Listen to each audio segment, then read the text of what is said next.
Iran America war 7 दशक पहले ही लिख दी गई थी इस युद्ध की पटकथा।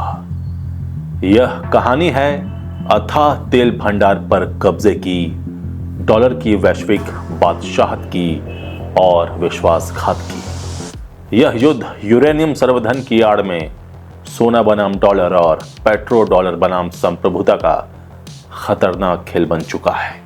नमस्कार, आजाद सिपाही के विशेष में आपका स्वागत है। मैं हूं राकेश सिंह।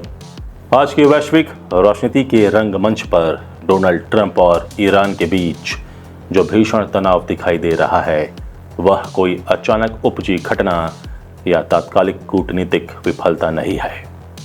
असल में यह उस बारूद की ढेर पर लगी चिंगारी है जिसकी पटकथा आज से 7 दशक पहले यानी 1950 के दशक में ही लिख दी गई थी।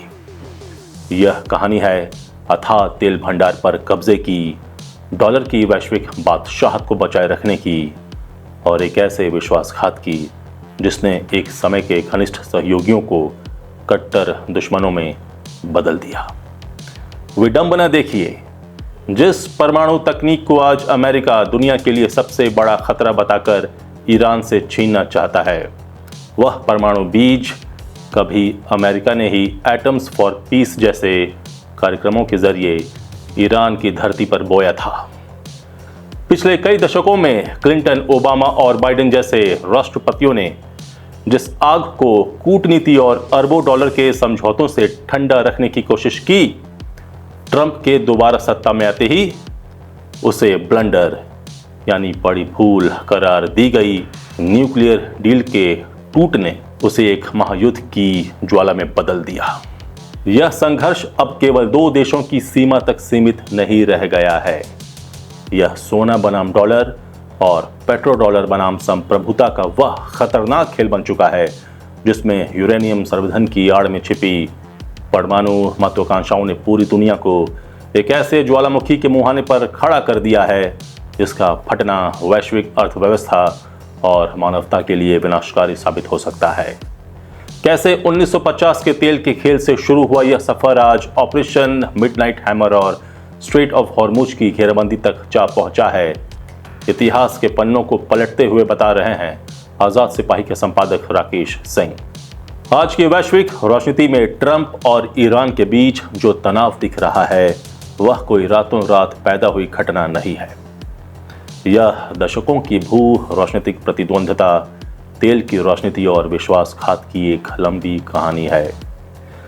पिछले कई दशकों में बाइडेन, ओबामा और क्लिंटन जैसे अमेरिकी राष्ट्रपतियों ने अरबों डॉलर खर्च करके ईरान को रोकने की कोशिश की, लेकिन विडंबना यह है कि जिस न्यूक्लियर टेक्नोलॉजी को आज अमेरिका ईरान से छीनना चाहता है, वह कभी अमेरिका ने ही उसे तोहफे में दी थी।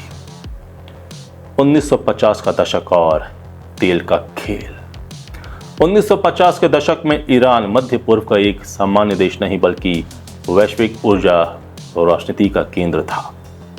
उस समय पश्चिमी देशों की ऊर्जा जरूरतों का एक बड़ा हिस्सा 16% क्रूड ऑयल और 67% बंकर फ्यूल अकेले ईरान पूरा करता था। ब्रिटेन ने कूटनीतिक दबाव बनाकर ईरान के साथ ऐसे समझौते किए थे जहां जमीन और तेल ईरान का था, मजदूर भी ईरान के थे, लेकिन मुनाफा ब्रिटेन ले जा रहा था। 1951 में पीएम मोहम्मद मोसादिक ने इस व्यवस्था को चुनौती दी और ईरान के तेल का राष्ट्रीयकरण कर दिया। उन्होंने नारा दिया, हमारी जमीन, हमारे तेल, हमारा मुनाफा। ईरान का यह कदम अमेरिका और ब्रिटेन को रास नहीं आया। ब्रिटेन को आर्थिक नुकसान का डर था और अमेरिका को डर था कि मोहम्मद मोसादिक कहीं सोवियत संघ से हाथ न मिला लें। परिणाम स्वरूप CIA और MI6 ने मिलकर ऑपरेशन जैक्स चलाया। लोकतांत्रिक रूप से चुने गए मोसादिक को जेल में डाल दिया गया और शाह मोहम्मद रजा पहलवी को सत्ता सौंपी गई जो अमेरिका के इशारों पर चलते थे। यहीं से ईरान में डेथ टू अमेरिका के नारों की नींव पड़ी। 1957 में अमेरिका ने ईरान को सोवियत संघ के खिलाफ एक बफर स्टेट बनाने के लिए एटम्स फॉर पीस प्रोग्राम के तहत न्यूक्लियर टेक्नोलॉजी थी। तेहरान यूनिवर्सिटी में न्यूक्लियर रिसर्च सेंटर बनवाए गए और ईरानी वैज्ञानिकों को MIT भेजा गया। उस समय अमेरिका का मानना था कि एक शक्तिशाली और आधुनिक ईरान ही मध्य पूर्व में उसके हितों की रक्षा कर सकता है। 15 अगस्त 1971 को अमेरिकी राष्ट्रपति रिचर्ड निक्सन ने एक ऐसा फैसला लिया जिसने पूरी दुनिया की अर्थव्यवस्था की दिशा बदल दी। इसे इतिहास में निक्सन शॉक कहा जाता है। द्वितीय विश्व युद्ध के दौरान 1944 में ब्रेटन वुड्स समझौता हुआ था। इसके तहत अमेरिकी डॉलर को सोने से जोड़ दिया गया। अमेरिका ने गारंटी दी कि वह $35 के बदले 1 आउंस सोना देगा। दुनिया की बाकी करेंसियां डॉलर से जुड़ी थीं, यानी डॉलर उतना ही अच्छा था जितना कि सोना। लेकिन 1960 के दशक के अंत तक अमेरिका की स्थिति बिगड़ने लगी। वियतनाम युद्ध के भारी खर्च के कारण अमेरिका ने अंधाधुंध डॉलर छापे। दुनिया में इतने डॉलर घूम रहे थे कि अमेरिका के पास उनके बदले देने के लिए पर्याप्त सोना नहीं बचा था। फ्रांस और जर्मनी जैसे देशों को शक हुआ और उन्होंने अपने डॉलर के बदले अमेरिका से सोना मांगना शुरू कर दिया। इससे अमेरिका का गोल्ड रिजर्व तेजी से गिरने लगा। हारकर 15 अगस्त 1971 को निक्सन ने घोषणा की कि अब डॉलर के बदले सोना नहीं दिया जाएगा। इसने ब्रेटन वुड्स सिस्टम को खत्म कर दिया और डॉलर एक फिएट करेंसी, बिना किसी फिजिकल एसेट वाली करेंसी बन गया। डॉलर की वैल्यू बनाए रखने के लिए अमेरिका ने सोने का विकल्प तेल में ढूंढा। अमेरिका ने सऊदी अरब को सुरक्षा की गारंटी दी और बदले में शर्त रखी कि तेल केवल डॉलर में बेचा जाएगा। इसे पेट्रो डॉलर व्यवस्था कहा गया। इस व्यवस्था ने डॉलर की वैश्विक मांग को स्थायी बना दिया। जिसने भी इस व्यवस्था को चुनौती दी, जैसे सद्दाम हुसैन या गद्दाफी, अमेरिका ने उसे अपना दुश्मन बना लिया। लेकिन 1979 में पासा पलट गया। आयतुल्लाह खुमैनी के नेतृत्व में हुई क्रांति ने शाह को बेदखल कर दिया। ईरान रातों रात अमेरिका के सबसे बड़े सहयोगी से सबसे बड़ा दुश्मन बन गया। अमेरिकी दूतावास पर हमला हुआ और राजनयिकों को बंधक बना लिया गया। खुमैनी ने ऐलान किया कि वह मध्य पूर्व की अन्य कठपुतली सरकारों सऊदी, UAE को भी उखाड़ फेंकेंगे। 1980 के दशक में अमेरिका ने इराक के सद्दाम हुसैन को ईरान के खिलाफ उकसाया और रासायनिक हथियारों के उपयोग के बावजूद उसकी मदद की।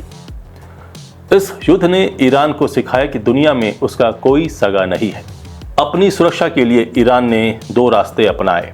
पहला प्रॉक्सी वॉर, जहां हमास, हिजबुल्लाह और हुतियों जैसे समूहों को खड़ा करना। दूसरा न्यूक्लियर वेपन, आत्मरक्षा के लिए परमाणु बम की आवश्यकता महसूस करना।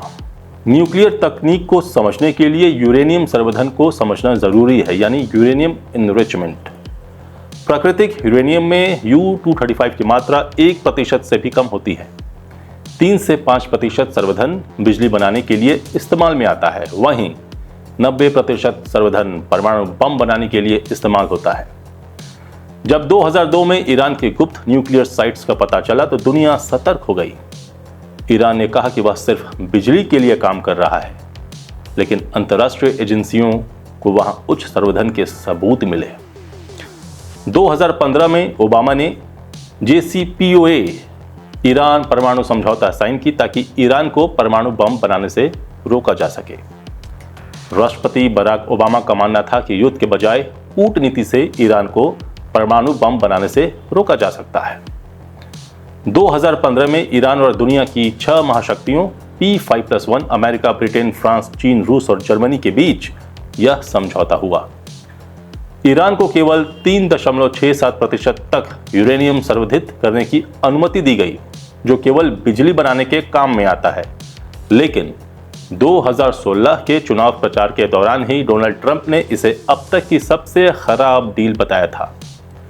मई 2018 में उन्होंने आधिकारिक तौर पर अमेरिका को इस समझौते से बाहर कर लिया। ट्रंप के हटने के बाद ईरान ने संवर्धन की सीमाएं तोड़ दी और 60% तक पहुंच गया, जो बम बनाने के बहुत करीब है। ट्रंप की रणनीति का असर उल्टा पड़ा। ईरान ने झुकने की बजाय अपनी परमाणु गतिविधियों को और तेज कर दिया। ईरान ने पहले 20% और फिर 60% तक यूरेनियम संवर्धित करना शुरू कर दिया। परमाणु बम के लिए 90% शुद्धता चाहिए होती है और 60 से 90 तक पहुंचना तकनीकी रूप से बहुत आसान और कम समय लेने वाला काम है। वर्तमान संघर्ष, ऑपरेशन मिडनाइट हैमर और लीडरशिप पर हमला। 2025 में दोबारा सत्ता में आते ही ट्रंप ने ईरान को 60 दिन का अल्टीमेटम दिया। जून 2025 में अमेरिका ने ऑपरेशन मिडनाइट हैमर के तहत ईरान की न्यूक्लियर साइट्स पर भारी बमबारी की। हालांकि ईरान ने अपना काफी सारा संवर्धित यूरेनियम पहले ही पहाड़ों के नीचे सुरक्षित ठिकानों पर शिफ्ट कर दिया था। फरवरी 2026 में ट्रंप ने और बड़ा कदम उठाते हुए ऑपरेशन एपिक फ्यूरी लॉन्च किया और ईरान की टॉप लीडरशिप अली खेमेनेई और अन्य कमांडरों को एक मीटिंग के दौरान मार गिराया। अमेरिका की गणना थी कि नेतृत्व खत्म होते ही ईरान ढह जाएगा, लेकिन ईरान ने मोज़ैक डॉक्ट्रिन के तहत अपनी कमान को 31 स्वतंत्र प्रांतों में बांट रखा था। नेतृत्व जाने के बाद भी ईरान ने सरप्राइज रिटेलिएशन शुरू किया। ईरान के चारों तरफ जाग्रोस और एल्बोर्स जैसे ऊंचे पहाड़ हैं जो एक प्राकृतिक ढाल है। सस्ते ड्रोन और मिसाइलें हैं जिससे अमेरिका के $4 मिलियन की मिसाइल डिफेंस सिस्टम को भेद देने की क्षमता है। स्ट्रेट ऑफ हॉर्मुज है, यह दुनिया की सबसे महत्वपूर्ण उपलब्धि है। दुनिया का 20% तेल यहीं से गुजरता है। ईरान ने इसे ब्लॉक करने की धमकी दी और उसका असर भी दुनिया देख रही है, जिससे ग्लोबल इकोनॉमी तबाह हो सकती है। ईरान ने सीधे अमेरिका से लड़ने के बजाय सऊदी अरब और यूएई के ऑयल इंफ्रास्ट्रक्चर और डीसैलिनेशन प्लांट को निशाना बनाना शुरू कर दिया। गल्फ देशों के पास पीने के पानी का एकमात्र जरिया यही प्लांट है। यदि ये नष्ट हुए तो वहां मानवीय संकट पैदा हो जाएगा। ईरान का साफ संदेश है, अगर अमेरिका हमें मारेगा तो हम तुम्हारे पड़ोसियों को मारेंगे जिन्होंने अमेरिका को बेच दिए हैं। युद्ध की स्थिति एक स्टीलमेट जैसी है। ट्रंप हवाई हमलों से जीत का दावा कर रहे हैं, लेकिन जमीनी हकीकत यह है कि ईरान अभी भी झुकने को तैयार नहीं है। वह अब सीधे 90% संवर्धन और परमाणु हथियारों की बात कर रहा है। यदि यह युद्ध नहीं रुका तो केवल ईरान या अमेरिका ही नहीं बल्कि भारत जैसी उभरती अर्थव्यवस्थाएं भी तेल की कीमतों और सप्लाई चेन टूटने की वजह से भारी संकट में फंस सकती हैं। दुनिया इस समय एक ऐसे ज्वालामुखी के मुहाने पर खड़ी है जिसका फटना पूरी मानवता के लिए विनाशकारी हो सकता है। आजाद सिपाही के विशेष में अभी इतना ही। धन्यवाद।